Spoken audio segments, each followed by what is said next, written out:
everyone, welcome to my channel. I'm Mandy. If you're new around here, I have been reselling for about 5 years part-time, and then I did just start doing it full-time in June, I believe it was, the end of June. So every Wednesday I do put out a What Sold Wednesday video. I give you all of my numbers. That includes my gross sales for the week, how many sales I'm getting on each platform, what my shipping and fees are for each platform, my average sale price. I put in my cost of goods, the average of that, and then I do give you a total of what I am taking home for the week. So if any of that sounds interesting to you, please consider subscribing. I also do thrift with me's, thrift hauls, other informational videos. It's all pretty much reseller content. So now I will flip you around and we'll take a look at some visuals. So this is for the week of October 9th through the 15th. Mercari, like I said before, there's really not much I can do there. This seems to be the average that I get is around like 4 to 6 sales every week. It's enough for me to keep posting there. I do have a cross-listing service, Flip. It's free. So that's why I do still use this, because I mean, there's still some sales being generated. So it looks like the total was $121 before fees, and then I did make $102.50 with the average sale price of $20.18. Poshmark was a little bit higher this week, which was good. 24 items sold. The total gross sales were $738. The fees and shipping $151.15, leaving me with $586.85. eBay, we had 12 sales this week, so a little bit more than it has been. It doubled from last week. The week before was 10 and 7, so kind of in that range, but a little bit higher, with the gross sales of $371.08 after fees. That left me with $312.32. Depop, it drives me insane because I had 3 offers this weekend. I think it was this weekend or towards the end of the week. I do not understand, same thing with eBay, why they allow people to send you an offer and then not have to pay for it right away. So I had, I think, almost $150 in sales on Depop that should have gone through, but they never paid for it. So that's another thing with that platform that just really kind of rubs me the wrong way. And I'm thinking about just scrapping Depop because I just don't make a lot there, so it just doesn't really benefit me. So looking at the totals then, the gross sales were $1,230.08. Fees and shipping for all platforms were $298.41. My average cost of goods for this month is $322 per item, so that's $138.46, leaving me with my profit for this week of $793.21 for 43 items sold and an average sale price of $28.61. Okay, so now we will look at some of the visuals of the sales. Starting with Poshmark, J. Crew. I showed this in a thrift haul not that long ago. It was new with tags, just a pullover sweater. This sold for $25. I think it's Troentorps. I don't know. I'm probably completely saying that incorrectly. These I got at Savers not too long ago. I think these went for an offer of $34. I had them listed for $40, but we are going into winter, so that's okay by me. Spanx, this came in a Quick Lots palette, so the highest I would have paid for this would have been $8. That sold for $38, which is great because it is a small. Normally Spanx does better in larger sizes. These I had in some flip lots that I had other people try selling for me. No one sold them. I finally pulled them out and just tried it myself. Sold for $13 like within 2 weeks. So it's always kind of crazy to see how fast something can sell when you don't think it's going to for you. Victoria's Secret. This is like I think an older tag, probably more 2000s. Because it's the sexy little things. Let's see the date. Yeah, so 2010. Just like a nighty type thing that sold for $23. This Elodie bodysuit, it was new with tags, but it did have some stains on it. I think I had it listed for like $15 or something, and someone offered me $7, and I was fine just to get rid of it. Levi's, these were true 90s. You can tell on the Levi's tags if you look at these numbers. Correct me if I'm wrong, but I do believe that it's these four right here would say that these were made in October of 1993. These had a bunch of stains on them. I bought them thinking I could get them out. I may have gotten some of them out, so I was fine with them going for $20. Spanx, these were a size 3X. I think there were some stains or wash wear. That's what the problem was here. So it was a little faded. Otherwise, I probably would have gotten more for that than $11, but I've had these for quite a while. Halogen, this also came in a Quick Lots Nua tag, size extra large. It's just pretty much a plain tank top with this little keyhole back. Nothing special. Someone offered me 12. These were vintage 951s. They did have the orange tag on the back. Let me see if I have a photo of it. Oops. I guess not. Yeah, we can kind of see it here. No. Well, anyway, they were 16 short. I think I had them listed for 40. Someone offered me 30. I've had these for quite a while, so that was okay. Abercrombie is kind of hit or miss for me. A lot of people say they do really good with their jeans. I've had some, sought after styles like the 70s flare, the dad, and they just don't seem to go very quickly. So I don't know. I got this dress kind of on a whim. I think it was $1.99 and it went for 20. This I picked up at the bins, just this vintage, like no name brand, I don't think. Metallic, like high neck shirt. I bought it just for style. I've had it forever. I think I relisted it a bunch of times and I finally relisted it and somebody bought it that same day. So that was great. These came in a Quick Lots palette. Box. They were not Nua tags and they were pretty small, size 26. So I did take an offer of 34. This I got at Goodwill last week or maybe the week before. Lucky in Love. It's a tennis brand. I've sold one of their skirts in the past, and this sold pretty quickly for my full asking price of $40, and it was only a size small. So definitely a brand to keep your eye out for. Liverpool. This brand does better in bigger sizes. This was new with tags. Yeah, they did have tags on them, and they were only a size 6 petite and skinny. I've noticed also in this brand, if they have like this elastic kind of wider waistband, that does also seem to help with the pull on. Doc Martens, I think I'm kind of giving up on looking for them. If I can find them for cheap enough, I will. Before, I used to be able to get Doc Martens at Goodwill if I saw them put them out, they always have them for like $30 and I'd be able to flip them for 100 or more, no problem. But I'm seeing more and more where people are getting great deals at like Ross, TJ Maxx, where they're getting like new Doc Martens for like $60. So definitely something to think about. And these were also that faux leather, so I think that kind of hurt the value also. This is a silk pleated skirt by Jones, New York. I've had this listed for quite a while, and somebody offered me 20. This is a lesson that I need to tell myself all the time. These came in a Quick Lots box, and it was missing a button, like the main button right here. So I kind of put them off to the side, and I just kept saying like, oh, I'll deal with it later. I'll deal with it later. Finally, I did like a month, close to a month later, I got a different button. I sewed it on.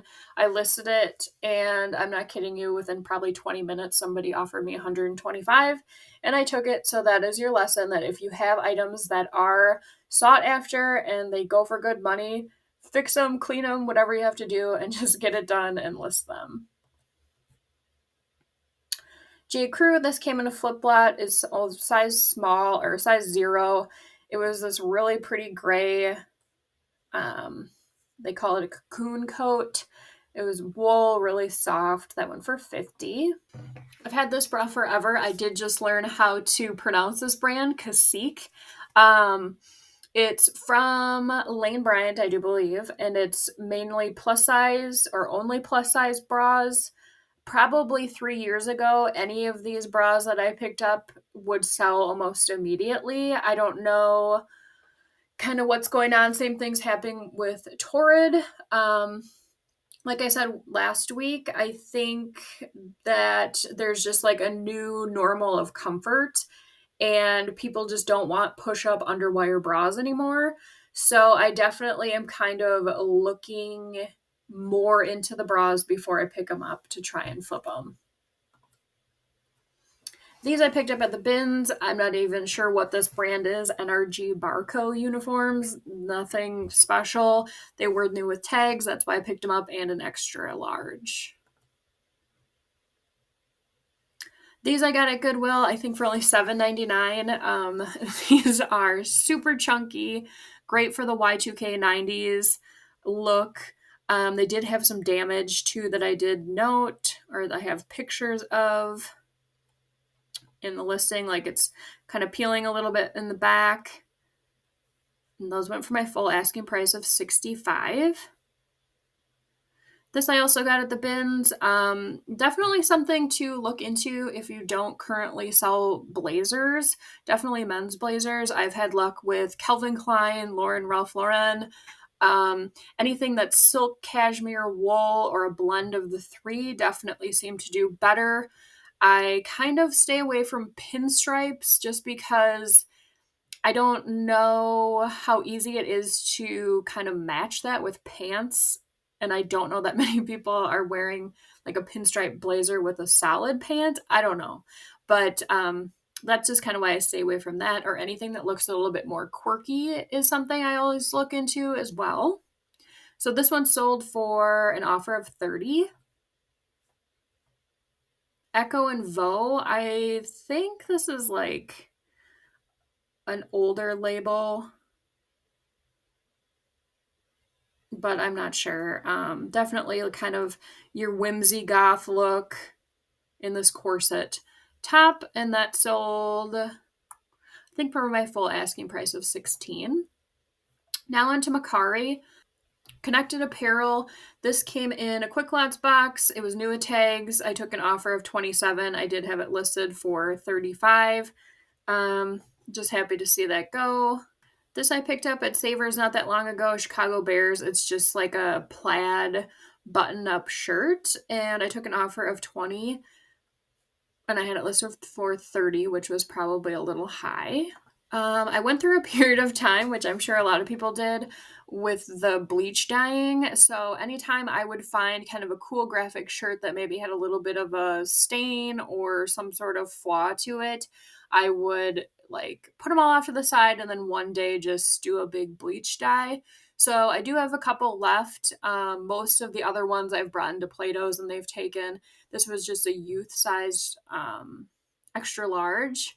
And I did spell world wrong. I noticed that after someone bought it. But they did buy it for $18, which was my full asking price. And then this was a bundle. So kind of have a story on this. I've done a couple bundles on Mercari before, but they've all been under the £1. So this person put everything together and I pulled it all and I weighed it and it was like almost £2, which I figured it would be. And my label came out for just the pound. So I was like thinking, okay, what am I supposed to do here? Like, it didn't give me an option to update the shipping or anything, and I didn't want to get the overage amount billed to me through Mercari. So instead of looking into it, I just canceled the order and let them know that I was going to be adjusting the shipping. So then I thought, well, I'll go in and adjust it for £2 for this shirt here. So then I let him know, can you rebundle it? So then I did, and so was the dollar. So I let it go, and then I looked up a couple videos on YouTube, which I should have done first before having the buyer cancel it and redo everything, but they were really nice about it. Anyway, I guess Mercari's way of doing their bundles is they just eat the cost. I don't know why they don't like add it together because you're putting in how much it weighs. I don't know. Whatever. So, from what I'm seeing, this is going to get charged and then Mercari is just going to pay for it. If they don't, well, I will see when that happens. And it was this vintage kind of like horse print, kind of Soho print. This Maurice's top I got not too long ago. It was new with tags. And then this maiden form. It's kind of a shapewear piece that was also new with tags. And all of that went for $56. Now onto eBay. Cut from the cloth jeans. These were just a size 0. They were new with tags. And I did take an offer of $30. This was a Faded Glory carpenter style jean skirt.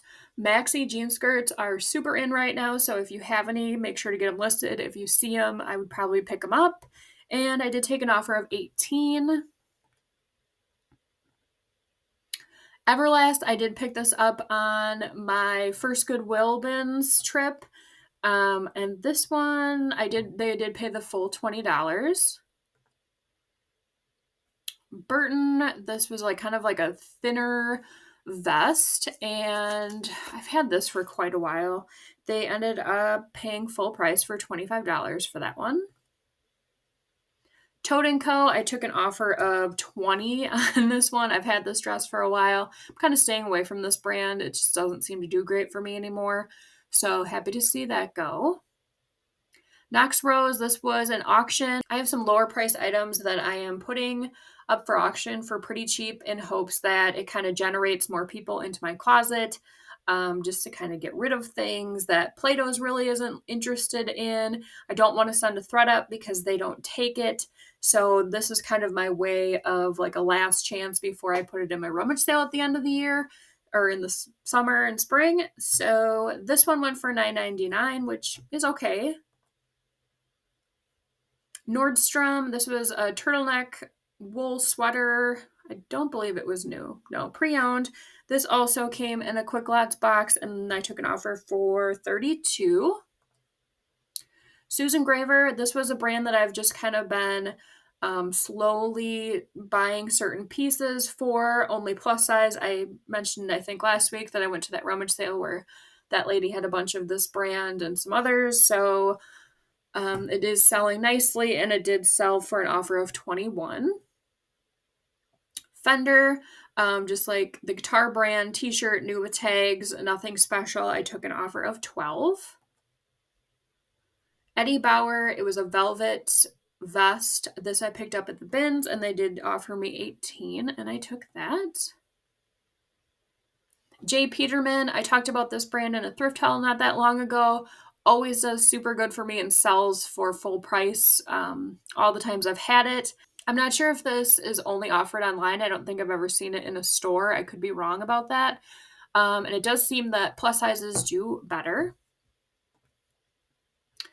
And then Anna, a new approach. This was another auction, went for $4.99. I've had it for quite a while, so happy to see that go.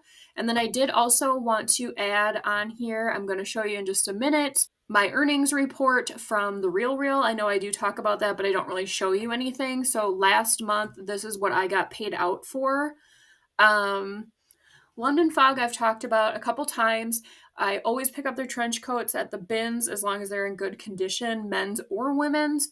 I just throw them in a box, send them to the RealReal.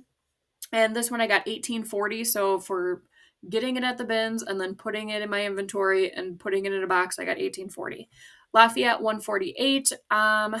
This one's kind of hit or miss. If the items are a little bit bigger size, I will try selling them myself first. And then if they don't go, I send them here because for whatever reason, they seem to do better. I mean, they sold it for $87.50. I make $17.50. This Fendi skirt, I got this at the bins here quite a while ago, I think. And someone bought it for $388. Since it is higher, I get a higher commission rate. So I ended up getting $232.80 for that skirt. And literally, I probably paid $1.20 and put it in a box, and they sold it for me. I didn't want to sell it myself because I wasn't 100% sure that it was real. And there was a little bit of staining on the inside. It looked like somebody maybe had worn like self tanner and then wore it. I didn't want to get it dry cleaned if it wasn't real, so I thought I'm just going to send it there and see what happens. $232.80 is what happened. So that was great. So like I said, this week was, kind of similar to the last 2 weeks, definitely going up. Happy about that. I'm hoping that it will continue to go up as it gets a little colder. People will start buying more substantial pieces like jackets, boots, that kind of thing that normally have a higher price. I have also been upping my listings that are new with tags in hopes that for Q4 here in the holidays, that will start moving too. If you enjoyed the video or learned a thing or two, give me a thumbs up. It really helps the channel and I really appreciate it. I'll see you next time.